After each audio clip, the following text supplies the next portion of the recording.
estudiando esta porción que vamos a ver. Vamos a hablar algunas cosillas importantes acerca de Pesaj, la Pascua judía. No necesariamente la Pascua, no es la forma más correcta de traducirlo, pero para que tengamos un poquito de norte, de dirección. Como es costumbre, bendecimos al Eterno por la vida de nuestro Santo Maestro Yeshua Mashiach. Bendecimos al Eterno por la vida de nuestro rabino, el doctor Dan Ben Abraham, la paz sea sobre él. Y por supuesto, bendito sea Hashem por la vida de todos y cada uno de ustedes que ahora se conectan. Como ya se había anunciado, entonces el tema es alrededor de la Moed de Pesaj, la fiesta de Pesaj. Vamos a hablar un poquito de forma muy general de lo que es la historia de Pesaj. Ustedes ya la conocen, ya saben que Pesaj, la palabra que se puede traducir como saltear, o saltar o pasar por alto, que tiene que ver con lo que el Eterno hizo con los hijos de Israel cuando el Malaj, que trajo la muerte a los primogénitos en Egipto, pasó por alto, saltó por encima de las casas de los hijos de Israel, cuando las casas estaban marcadas en el dintel de la puerta. Los dinteles de las puertas estaban marcadas con la sangre del cordero, que nuestro Padre que está en los cielos le había indicado a Moshe cómo realizar ese procedimiento de pintar las puertas o los dinteles de las casas. Gilel, Navid está preguntando que cómo activa el sonido, y también yo creo que es Luis, no sé si sea Luis Brand. Me hace que es Luis Brand. No tienen sonido. Entonces, a ver si les puedes decir, por favor. Que siempre cuesta trabajo. Bueno, todos los demás me escuchan bien, ¿verdad? Sí, More, excelente, se escucha excelente. Ok, muy bien. Bueno, todo eso dio con la llegada de la festividad. Recuerden que son dos fiestas distintas. La Pascua, o Pesaj, mejor dicho, y la fiesta de los panes sin levaduras son dos cosas distintas, aunque van juntas. La Pesaj inicia el mismo día que inicia la fiesta de los panes sin levadura, pero la fiesta de los panes sin levadura se extiende durante una semana, ¿sí? Desde el primer día de los panes sin levadura es el primer día o el único día de la Pascua como tal, de Pesaj como tal. Entonces, ahí coinciden dos eventos, dos moadim o dos fiestas o dos fiestas definidas por el Eterno. Son dos, no uno. Que a mucha gente confunde el Hag HaMatzah, la fiesta de los panes sin levadura, con Pesaj, que aunque están relacionados, que tienen una unión, uno es uno y otro es otro. El Eterno mandó en el anuario bíblico. Recuerden, nosotros no utilizamos la palabra calendario, sino el anuario, almanaque. En el anuario bíblico mandó en el primer mes del anuario festivo, mandó el Eterno que se celebrara la festividad de Pesaj y los panes sin levadura. Ponga cuidado, cuando decimos el anuario festivo, quiere decir que hay un anuario que cuenta en las escrituras el número de los años. Ustedes saben que estamos en el 5778, ¿sí? Que cuando tenemos Rosh Hashanah, cabeza de año, ahí inicia un nuevo año hablando del cuento. Eso se lleva el conteo según la creación de Adán, a partir de la creación de Adán Arishon, ¿sí? En Tir.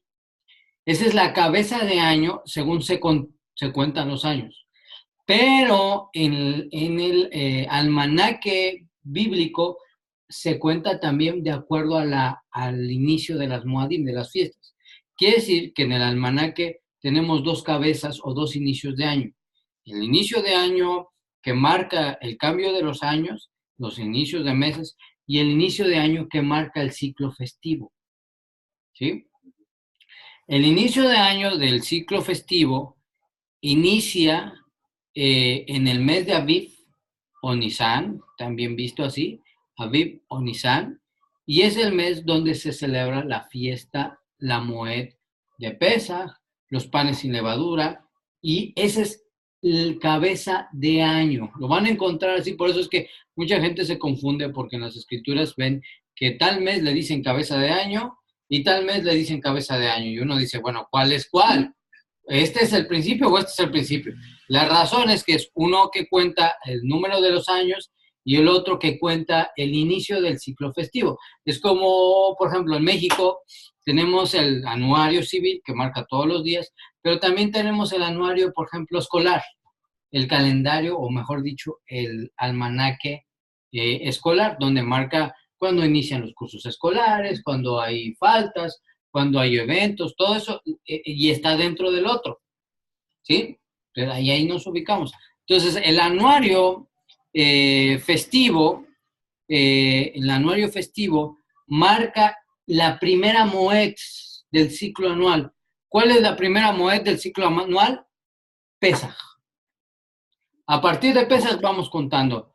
Pesaj, Hag HaMatzah, luego tenemos, por ejemplo, Shavuot, 50 días después de Pesach, 50 días después de Pesach viene Shavuot, conocido popularmente como Pentecostés. ¿Cómo? Me dijeron a mí. Entonces, eso es muy importante que tú lo sepas, ¿no? Entonces, el mes, cuando se inicia el conteo de los meses, el mes cuando recordamos la salida del Egipto, el mes que marca el nacimiento de nuestra nación, el mes cuando recordamos el levantamiento por primera vez en la historia de la humanidad del Mishkan HaKadosh, el mes cuando recordamos de manera especial la muerte y la resurrección de nuestro Santo Maestro Yeshua Mashiach, es el mes de Aviv o el mes de Nisan. Lleva esos dos nombres, el mes de Aviv o el mes de Nisan. El mes que es la corona de todos los meses del año, es importante estudiarlo y conocer lo mejor posible, cada uno de sus aspectos. Voy a decir algo que no tiene que malinterpretarse ni dar la impresión de que estamos hablando de los signos del zodiaco, ni nada, nada semejante. Pero cada uno de los meses está relacionado con cada una de las tribus de Israel. ¿Sí? Por ejemplo, el mes de Aviv o el mes de Nisan está relacionado con la tribu de Judá. Todo lo que tú encuentres en el mes de Aviv y el mes de Nisan tiene que ver con la esencia profética, el destino profético y la esencia de la tribu de Judá. ¿De dónde lo sabemos? Por la relación mesiánica que tiene con el Mashiach y todo eso. Y ustedes saben que de Judá vendría el reinado y especialmente la casa de David. ¿Sí? Entonces, cada uno de los meses tiene no solamente un nombre, o más bien un número en hebreo, sino que está ubicado, relacionado con cada una de las tribus de Israel. No tiene que ver nada con el zodiaco. Eso no es kasher. Muchos que practican la Kabbalah no kosher unen los meses con el uso del zodiaco. Y eso no es para nosotros, no es permitido. Bueno, siguiendo con esto, es este mes donde se da la muerte y la resurrección de nuestro Santo Maestro, la luz del mundo y fundamento de todas las cosas. Es el mes que es la corona de todos los meses y es importante estudiar y conocer lo mejor posible cada uno de los aspectos básicos que todos debemos recordar en relación a la santificación de este gran mes, el mes de Aviv o el mes de Nisan. Y de todos los mandamientos que el Eterno, que es bueno, nos ha regalado para ese tiempo. El mes de Aviv es un mes muy especial, ¿no? En cantidad de bendiciones muy extraordinarias. La oportunidad de cumplir mandamientos que solamente se cumplen en esa temporada. Por otro lado, el término Pesaj es muy interesante, ya que en la historia de nuestro pueblo puede adquirir los siguientes significados. Y se pregunta uno, cuando hablamos de Pesaj, ¿a qué se refiere? ¿Se refiere acaso al animal preparado para el sacrificio? Entonces la gente, vamos a celebrar la fiesta de Pesaj. Bueno, pero la fiesta de Pesaj, que Pesaj quiere decir saltear, ¿a qué se refiere? ¿Cuál es la festividad? ¿Preparar el animal para el sacrificio o se refiere al nombre de la fiesta? ¿O se refiere al día 14 de Aviv, cuando el sacrificio de Pesaj debe de darse lugar, o se daba el lugar en Jerusalén, en los límites permitidos por el Eterno? ¿O se refiere a algunos, algunos enseñaron en los días de nuestro Santo Maestro, que se trata del 15 de Aviv, cuando el sacrificio debía ser comido por la casa de Israel? La primera vez que aparece el término en las Escrituras es visto como una referencia de la comida misma. ¿Se acuerdan qué dice la Torá? Dice que se debe de asar el cordero y comerlo completamente y también comer hierbas amargas. Es lo que dice la Torá. Moshe nos dice, así es como lo comeréis, ceñidos vuestros lomos, calzados vuestros pies, su madero en su mano y lo comerán como si estuvieran deprisa. Es una ofrenda, la de Pesach, para Hashem. ¿Sí? El texto que estamos viendo parece indicar que el término Pesaj no está haciendo referencia al día, sino al sacrificio, a la comida cúltica. Recuerden esto, en el judaísmo tenemos muchas comidas cúlticas. ¿Qué quiere decir que muchas comidas cúlticas? Que esas comidas van acompañando a un mandamiento en específico. Por ejemplo, cuando hay una jupá, cuando hay una boda, es mandamiento que junto con la boda haya una cena festiva. Si usted no tiene una cena festiva, es como si no hubiese tenido una jupá. Si usted tiene, por ejemplo, un inicio de mes, Rosh Chodesh, cada mes tenemos un inicio de mes, y usted no tiene una cena festiva, es como si no hubiese celebrado Rosh Chodesh. ¿Sí? Entonces, dentro de eso, tenemos la importancia de lo que sería como,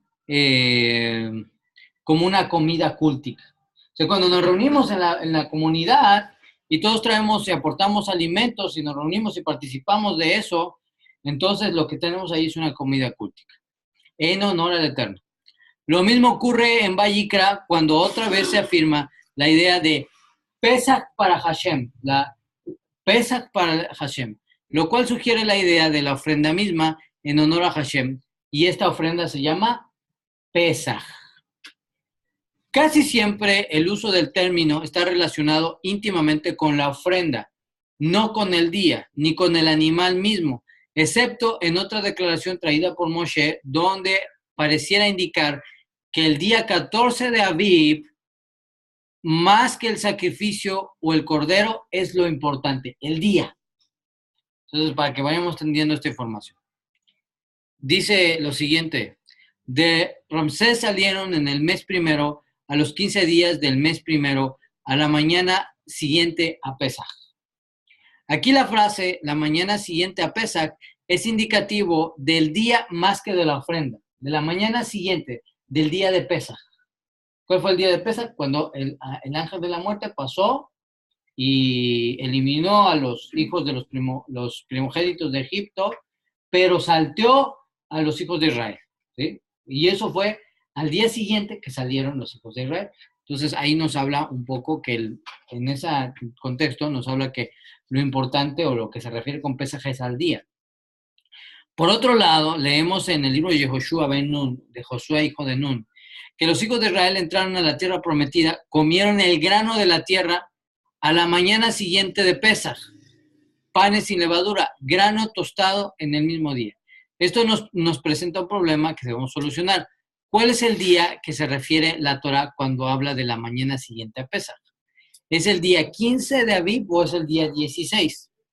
Las posibles respuestas han sido ampliamente debatidas en el transcurso de los siglos, porque incluso los mismos rabinos estuvieron en discusión para saber cuál realmente fue el día, el 15 o el 16. La mayoría está de acuerdo en que este grano tostado que se hace referencia en Yehoshua está relacionado con la ley de Hadash, el grano nuevo en espiga. Sin embargo, sabemos que este grano nuevo no es permitido comerlo hasta la presentación del Omer Rashid, que se ofrece el día siguiente del Shabbat posterior a Pesach. Hay ciertas leyes y normas que hay que saber. Aparentemente, entonces, el texto de Yehoshua nos dice que el grano que comieron tuvo lugar el 17 de Aviv y por extensión el 16 habría sido presentado el Omer Reshit. Eso es muy importante. Bueno, vamos a otra cosa interesante que tiene que ver con el asunto de las leyes de Pesaj, que hay que recordarlas para que las tengamos frescas y demás. ¿Cuáles son los mandamientos de Pesaj? ¿Qué se cumple en Pesaj? Ahora, cabe destacar algo muy interesante que enseña nuestro Jajam. Cuando nosotros llegamos a Pesaj, en donde quiera que estemos, fuera de Israel, nosotros no podemos celebrar Pesaj. No celebramos Pesaj, sino celebramos un memorial de Pesaj. Es muy importante. La gente te dice, no, es que tengas un buen Pesaj y todo eso. Sí en parte, pero no se puede completamente porque la Pascua o Pesaj no se puede celebrar correctamente fuera de Israel sin el sacrificio, y para poder tener el sacrificio que tenemos que tener, el templo. Y como no hay templo, no podemos tener sacrificio, y como estamos fuera de Israel, mucho menos podemos tener el sacrificio. Y está prohibido comer algo en la Hagadá de Pesaj que dé la impresión de que hicimos el sacrificio de Pesaj, porque no se puede hacer sacrificios semejantes a los que demanda la Torah fuera de esas condiciones. Yo recuerdo hace años, no sé si a Dirles le tocó, pero hace años un grupo en algún lado, yo no me acuerdo si en Ecuador o Venezuela, yo no recuerdo, tenían ya ahí su corderito para el sacrificio, ya lo tenían preparado, todo. Eso fue un escándalo, que no sabían que no se puede hacer corbanot, no se pueden hacer sacrificios fuera de los límites del templo y fuera de los límites de Jerusalén. Por muy bonito que suene, no se puede hacer. Entonces, ¿qué hacemos? Nosotros en realidad no hacemos Pesaj como tal, sino un memorial de Pesaj. Es muy diferente. Que para poder celebrar Pesaj plenamente necesitamos estar. Entonces, ¿pero cuáles son los mandamientos? Lo que tenemos es que hay 2 mandamientos positivos para Pesaj y 9 mandamientos negativos. ¿Cuáles son esos mandamientos positivos y negativos? El primero positivo es sacrificar el cordero designado para Pesaj en su tiempo apropiado. No antes, no después, en el tiempo apropiado. Segundo, comer el cordero rostizado con matzá y maror. ¿Qué es matzá? Pan sin levadura, y maror, las hierbas amargas. Entre las 2 tardes. Los Sadokim decían que la tarde del 14 de Aviv, los Perushim decían que la tarde del 15 de Aviv. Tercer mandamiento, no sacrificar Pesaj si hay hametz en tu posesión, casa, rancho, finca, tierra, etc. ¿Qué es hametz? Algo leudado.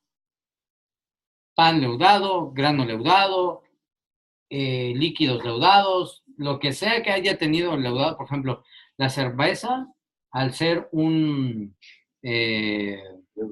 algo que se leudó de la cebada, se considera hametz. Para la temporada de Pesaj no se puede tener ningún líquido alcohólico en casa que contenga hametz. Más que vino kasher, vino apto, certificado para la fiesta. ¿Sí? Cualquier otra cosa no puede tener. No sacrificar Pesaj si hay hametz en tu posesión. Ya vamos a hablar de eso. No creo que me dé tiempo en esta ocasión, pero vamos a hablar de todo lo que tenemos que revisar. Cómo tenemos que limpiar la casa, porque hay que limpiarla. Cómo tenemos que limpiar la cocina para poder celebrar este memorial de Pesaj de forma apropiada. No permitir que pase la noche de Pesaj sin que las partes del animal destinadas al altar sea consumida de allí. No comer del sacrificio especialmente rostizado ni cocinado en líquido, pues se establece que debe ser pasado por el fuego. ¿Cómo tiene que ser? Como rostizado, asado, pues. Asado es la forma. No remover la carne del sacrificio del grupo familiar que lo está comiendo. Jaburá, el grupo de amigos, en el lugar seleccionado para santificación del moed. En otras palabras, si se hacía el sacrificio esa porción que se iba a comer, se comía ahí y no se podía llevar a otro hogar, a otra casa o compartir. No, eso se come y se te tiene que acabar. No puede ser comido por alguien que no sea parte de Am Israel. Es importantísimo esto. En la Pascua no podía ser comida por nadie que no fuera parte de Am Israel. Y hasta el día de hoy es así. Aún el memorial no puede hacerse si no es una persona que es parte de Am Israel. De ahí tan importante que para que una persona en nuestra comunidad pueda celebrar plenamente Pesach, tiene que haber hecho su conversión al Dios de Abraham, Isaac y Jacob, pasar por la Tevilá, porque así es contado ya no como un extranjero ni como un advenedizo, sino un conciudadano de los Kedoshim, de los santos. Ya no es extranjero, sino parte del pueblo. Entonces, una vez que tiene la circuncisión del corazón, puede participar de Pesach. No puede ser comido por alguien que no sea parte de la casa de Israel, un extranjero no puede participar. No puede ser comido por un incircunciso que le sea exigida la circuncisión. La mujer, por ejemplo, está exenta porque no se le exige la circuncisión. Un nacionalizado sin la exigencia del Brit Milá en la carne está exento también. En otras palabras, los justos de las naciones pueden celebrar Pascua sin el requerimiento, Pesaj, mejor dicho, sin el requerimiento de la circuncisión. No se debe de quebrantar ningún hueso de animal cocinado y considerado para Pesaj. Y no dejar nada comible hasta la mañana siguiente. Todo debe de ser consumido en la cena de Pesaj. Todo. Todo. Lo que se prepara para Pesaj se tiene que consumir. Entonces, de todos estos mandamientos, muchos no se pueden cumplir. Y no se pueden cumplir porque para eso necesitamos los korbanot. Y para poder tener los korbanot necesitamos tener el templo. Y tenemos que estar en Jerusalén. Si no están en esas condiciones, lo único que tenemos es un memorial. Y es por eso que cuando tenemos la Kehará, ¿qué es la Kehará? La Kehará es la bandeja que tiene ciertos depósitos donde viene el nombre de cada uno de los elementos, que las hierbas amargas, que el jaroset, todo eso. Esa Kehará que solamente los judíos pueden usar. Cuando tenemos ahí, tenemos en lugar de la carne del cordero, ponemos un reemplazo que es pollo asado, pollo frito. ¿Sí? Esa es la razón. No porque no queramos poner cordero, sino porque no está permitido, porque podría tenderse a dar la impresión de que hicimos el sacrificio de Pesaj. Y por eso se pone pollo en lugar de cordero. ¿Sí? Ese es un dato muy importante. Como vemos, en el caso de Pesaj, hay ordenanzas específicas que al mismo tiempo no están presentes en otros korbanot, en otros sacrificios.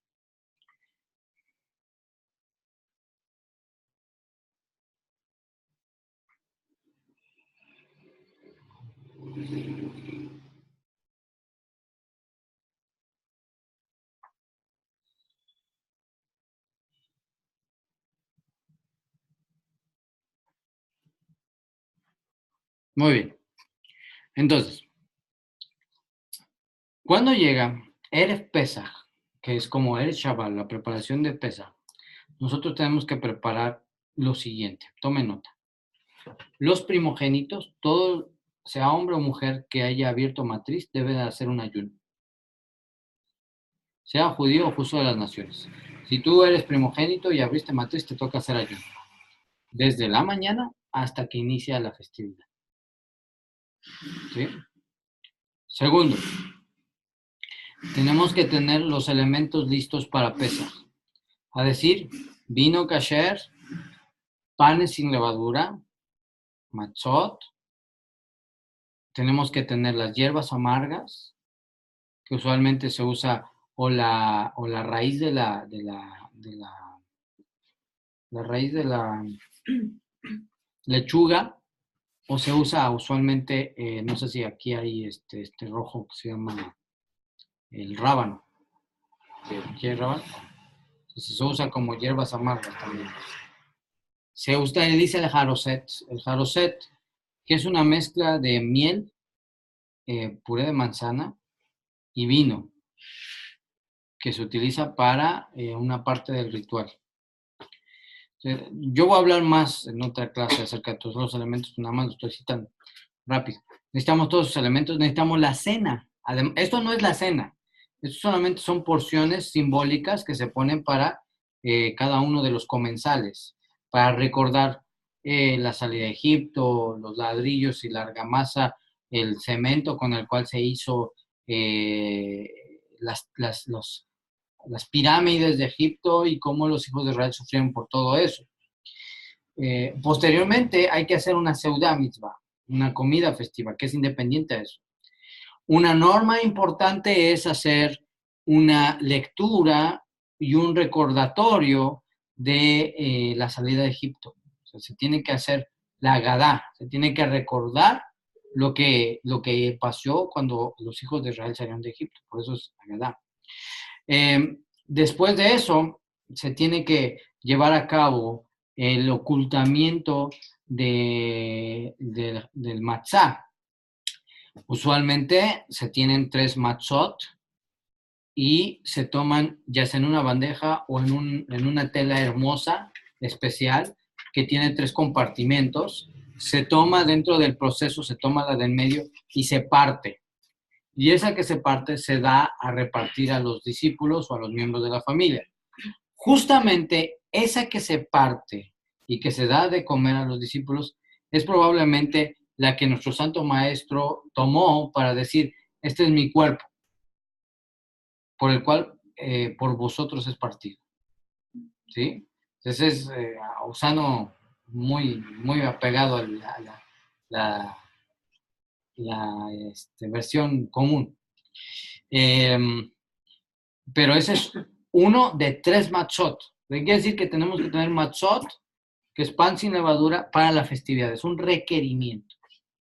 Previo a la festividad, debemos de limpiar nuestros hogares, nuestros automóviles, las cocinas, purificar los utensilios que vamos a usar para Pesaj, limpiar adecuadamente todo nuestro hogar para que no haya ni el más mínimo rastro de hametz, de algo leudado, es decir, galletas, pan o cualquier cosa que tuviese un elemento de leudado, se tiene que limpiar y se tiene que sacar.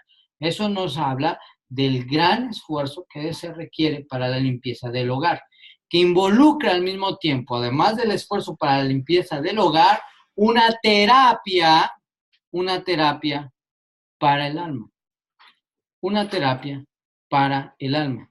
Porque eso también debe de ser entonces una forma en la cual nosotros debemos de ir haciendo una introspección para prepararnos para Pesaj. Si no nada más es limpiar tu casa, sino es un tiempo de terapia. A ver, qué cosas yo tengo que corregir, qué cosas yo tengo que perfeccionar, qué cosas yo tengo que mejorar para el honor del cielo. Eso lo tenemos que hacer mínimamente un mes antes. Y ya estamos retrasaditos. ¿Sí? Entonces es importante eso. Y es todo. El lugar donde tú comes, el lugar donde se preparan los alimentos, tus habitaciones también, porque hay gente que va y come cosas en sus habitaciones y puede ser que el hametz se haya quedado a la orilla de la cama. O los que tienen niños pequeños, como yo, mucho tiempo teníamos que aspirar los sillones, los sofás, todo eso para poder sacar hametz. Sí, es muy importante eso. El automóvil, luego los niños, y bueno, todos, llegan a comer en el automóvil y hay que limpiarlo y aspirarlo apropiadamente para que no haya ni un gramito de hametz. No puede haber nada. Y es un proceso también donde nosotros tenemos que decir, dice Rab Shaul, sacando la levadura de nuestros corazones. De presentarnos delante de Hashem de una forma digna, haciendo una teshuva, un proceso de teshuva. Si sabemos que hay algo que no está correcto, hay que hacer rectificación antes de que llegue Pesaj. Ya sea que hemos dañado el honor del cielo, el honor de Hashem, o hemos dañado el honor de los hombres, tenemos que llegar a Pesaj sin ninguna levadura. ¿Está conmigo? Bueno, eso es con respecto a la preparación. Hay muchos detalles, los vamos a ver en la siguiente clase, que yo creo que es muy importante, y ver todos los detallitos. Pero bueno, eso es con respecto a la preparación. Hay algunos eventos que tú debes de tomar nota. El día siguiente a Pesaj, inicia lo que nosotros llamamos Sefirá HaOmer, que es el conteo del Omer, que es el conteo que Hashem demandó a los hijos de Israel, que dice la Torah, contarás 50 días a partir del segundo día de Pesach. Y ese número 50, y ese día número 50 es cuando llegamos a la festividad de Shavuot, la entrega de la Torah, Matan Toratein. Entonces, a partir del día después de Pesach, tenemos que hacer Sefirá Omer, conteo de Pesach. Y se hace algo semejante como a la Selijot, pero Sefirá Omer va contando día primero con respecto a Pesach, día tercero, día cuarto, día quinto, día sexto. Y cada uno de esos días también tiene el objetivo de una refinación espiritual para todos. Está conectado con la Sefirot de Hashem y que el objetivo es que vayamos perfeccionando en esos 50 días, 50 áreas nuestras, conscientemente, que necesitan rectificar. Ya sea la bondad, la misericordia, la justicia, el amor, o las combinaciones que se dan entre el amor, la justicia, la bondad, el amor, tenemos que perfeccionarlas conscientemente. Quiere decir que no solamente es un tiempo para simplemente contar los días, sino es un tiempo también para meditar y decir, Hashem, ayúdame a ser más bondadoso. Ayúdame a ser bondadoso, pero justo. Porque hay gente que es bondadosa, pero no es justa. Ayúdame a tener amor y ser bondadoso. O ayúdame a tener amor, pero ser justo. De todas esas combinaciones que se dan de las diferentes sefirot, las vamos tocando en cada uno de los días de Sefirá Omer, que es una terapia, una Torah terapia tremenda. Vamos a hacer el esfuerzo por hacerles llegar toda esta como estructura de la sefirot para que ustedes sepan cuál es la que les toca en cada día a partir del segundo día de Pesach y lo puedan llevar de forma apropiada. Entonces, eso es al respecto de Sefirá Omer. Además de esto, nosotros los netzaritas celebramos el día de la resurrección de nuestro Santo Maestro Yeshua Mashiach. Es una norma establecida para nosotros que recordamos con gran alegría el día en que nuestro Santo Maestro resucitó. ¿Sí? Entonces no tiene nada que ver con cristianismo. Es el día que nuestro Santo Maestro se levantó entre los muertos. Y lo tenemos que tener marcado ahí. Además de esto, cuando hablamos de esa temporada, tenemos que evitar a toda costa comer y permitir tener en nuestra posesión algo que sea leudado. Ya sea pan, ya sea algún producto alimenticio, inclusive hay productos de aseo que tienen levadura, inclusive hay pastas de dientes que tienen levadura, y uno tiene que cuidarse de no tener nada de eso en nuestra posesión durante los días de la fiesta de los panes sin levadura, que es toda una semana. No podemos tener nada. No podemos ir allá a la panadería y comprar pan. Y, ay, se me olvidó, no sabía que era pedo. No. Tú te tienes que programar. No está permitido comer levadura o algo leudado o tenerlo en tu posesión. O sacar beneficio, obviamente. ¿Sí? No podemos tener, hay que sacar todo. Hay que sacar todo. Todo. Sí, y eso nos va a llevar a definir qué es leudado y qué no es leudado. Porque ¿el arroz es levadura? No, el arroz no. El maíz tampoco. Específicamente viene de los granos y se habla del proceso en el cual en algún momento se permitió que el grano tuviera contacto con agua por lo menos en un tiempo máximo o mínimo de 18 minutos, y cuando un grano tiene contacto con agua, a partir de 18 minutos eso se considera leudado. ¿Sí? Por ejemplo, la harina de trigo, si por alguna razón se moja o no tuvo cuidado en eso, esa harina es una harina leudada. ¿Sí? No la podemos tener en nuestra posesión. Se puede conseguir harina kasher para Pesaj, que tiene varios requisitos y características, y se puede utilizar para poder preparar ciertos alimentos. Pero si no es kasher de Pesaj, no lo podemos tener. ¿Sí? O sea, es complicado. En algunos países es muy difícil conseguir eso. Es muy difícil. Entonces, lo mejor es no. Por 7 días no comemos nada de eso. El arroz, el frijol no es levadura, no hay ningún problema. Pueden comer todo el frijol que quieran, el maíz que quieran, el arroz que quieran.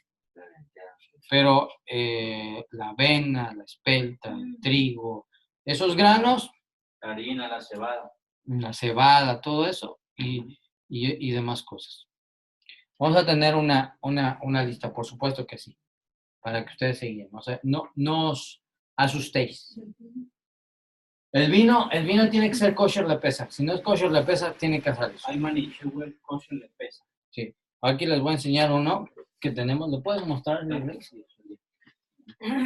Ahí arriba. Cierren los ojos porque aquí el rey está en medio. Me voy a subir a la silla, a ver si no me caigo. No, ahí cae. Una copita para probar. Salía eso quedó grabado. ¿Sí? No hay problema. No haga eso, More, por favor. Ya aquí estoy, no pasó nada. El Eterno me puso agilidad de gato. Bueno, tenemos hay que conseguir vino kasher le Pesach para la fiesta. No podemos tener cualquier vino. Tenemos que conseguir vino kasher, y aquí lo dice, kasher le Pesach. En otras palabras, vino para Pesach. Hay vino kasher, pero si no es le Pesach, no es apto para la fiesta. Pongan cuidado en eso. Hay vino que es kasher, está certificado por la comunidad judía, pero si no es le Pesach, no es apto para la fiesta, no lo podemos tener. Yo no vi nada, amor, se puso negro en la pantalla. Ah, bueno. ¿Qué es lo que no vio? El vino. Ah, ok, a ver. ¿Y ahí lo ve? ¿Sí se ve o no se ve? Sí, more, ya, gracias. Aquí ahorita nos lo vamos a... Está caliente, mejor no. Es keter dulce. Diga. Keter dulce. Ajá, ese es keter dulce. Así es. Bueno, entonces, eso es muy importante que lo tengamos. Pues vamos a tener que tener nuestra dotación de matzá. En matzá. Allá en Puebla, ya el Jajam nos autorizó la producción del matzá, entonces vamos a tener matzá para hacer. Aparte, obviamente, se puede comprar matzá o matzot, pero el matzot más kasher, sefardí, no es el de cuadritos, que es como galletitas, ese no es. El que es más kasher y que es más difícil de conseguir y que es más costoso es uno redondo así. Es muy difícil de conseguir. Allá en México apenas se consigue. Ese es el tradicional sefardí. El que es como cuadritas de galleta. Si no nos queda de otra, pues ese. Pero si no, tiene que ser, si se puede, de redondo, redondo. Por ejemplo, en México, un matzá de cuadrito te cuesta, no sé, 200 pesos. Pero un matzá de redondo te viene costando como 4 veces más. Porque es más artesanal. Pero bueno, vale la pena. ¿Y eso solamente lo hacen manos judías? No. Sí, para que sea kasher tiene que ser hecho por manos judías. Sí, por eso si no, entonces hay que comprar de los de cajita. ¿Sí? Bueno, es importante eso. Bueno, entonces, decimos, en 5 minutos que me quedan, solamente estamos viendo un resumen rapidísimo de lo que vamos a ver para Pesaj. En las siguientes clases vamos a ver los detalles de la limpieza de la casa, cómo se purifican los utensilios para Pesaj, qué es lo mejor, que lo mejor es tener una sola vajilla exclusivamente para Pesaj que se usa una sola vez al año, nada más. Es lo mejor, pero si no lo tuviese, entonces hay que purificar los utensilios para Pesaj. Hay que limpiar la casa, hay que preparar los elementos de Pesaj, cada uno de los elementos según el ceder que tenemos Netzarita para Pesaj. Tenemos que prepararnos con el vino. Requieren bastantes preparaciones Y es por eso que ya es necesario que vayamos viendo todos estos temas, a fin de que no se nos complique al llegar pesa. Entonces, de entrada usted ya sabe, usted ya puede empezar a limpiar su casa, ya lo puede hacer, y tratar de bajarle al consumo del pan para que si está limpiando, pues no lo vuelva a meter. ¿Sí? Entonces, es mejor bajarle un poquito al consumo del pan o limitar o restringir los lugares donde se comen pan. Punto. A veces los niños se quieren ir con las galletas a la habitación o cosas como eso. No deje de eso. Y nos habla de que vamos a tener, por ejemplo, mi esposa, por esta temporada, tiene que contratar a una persona que la ayuda a limpiar, porque solita no puede, ni aunque yo le ayude, porque requiere un esfuerzo muy grande. Y luego con 5 niños, pues imagínense, ¿no? Entonces, esto es lo que vamos a ver. En la próxima clase vamos a hablar de todas las demás leyes y vamos a hablar del orden del ceder de Pesaj para que ustedes se relacionen y ya sea que lleguen a Puebla o lo tengan que hacer en su localidad, lo hagamos de la forma kasher, la forma correcta y según las normativas para el judaísmo netzarit. Es lo que nos importa mucho a todos. Mis amados, voy a dejarles aquí. Tengo otra reunión, pero ha sido un gusto estar con todos ustedes. Reciban un abrazo desde Guacarí Valle, Colombia, y que el Eterno, quien es bendito, les dé una excelente noche a todos. Una excelente noche a todos. Un abrazo a todos y bueno, pues estén pendientes, por favor, de las demás clases que vamos a estar viendo. Esta la grabé. Vamos a borrarle la parte donde me subo y ya la mandamos para que la tengamos aquí. Bueno, pues shalom a todos. Si tienen dudas de lo que vimos rapidísimo aquí, que fue muy cortito, déjenme saber por WhatsApp. Yo los cuadros. Shalom, More, saludos a Colombia. Shalom. Shalom, shalom, lo amamos, More, lo amamos. Igualmente, se les quiere mucho. Shalom.